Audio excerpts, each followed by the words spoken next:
Hi, Joe Paprocki from Loyola Press for Pop-Up Catechesis as we come to the end of our series, A Walk Through the Mass.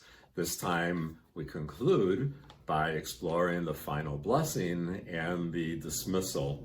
So I love looking at some of these cards that my grandkids decorate for me.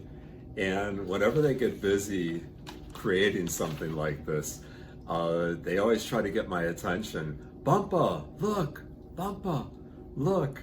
And they want me to let my gaze fall upon them and their handiwork and to show delight and approval and affirmation.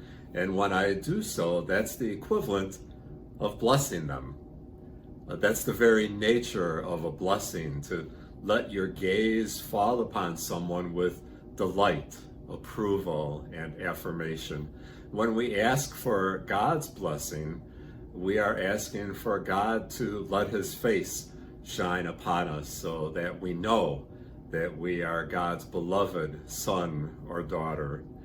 So at Mass, before we are sent forth, the priest performs the final blessing so that we know that we go forth with God's approval and affirmation, that we are sent forth as ambassadors for Jesus Christ, and that final blessing can be thought of as our credentials.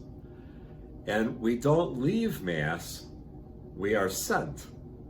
The last part of the Mass is the dismissal, and we don't leave until we have been given our marching orders to go forth glorifying God with our lives.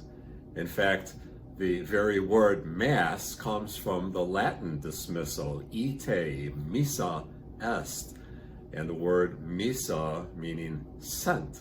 So we are truly on a mission from God. So be sure to bless your loved ones by letting your gaze fall upon them with delight and approval and affirmation. And help your children to know that the final blessing at Mass is a reminder that they are God's beloved child, and that the dismissal sends them forth on a mission to bring the love and mercy of Jesus Christ to the world. For Pop-Up Catechesis, this is Joe Paprocki. Until next time, God bless.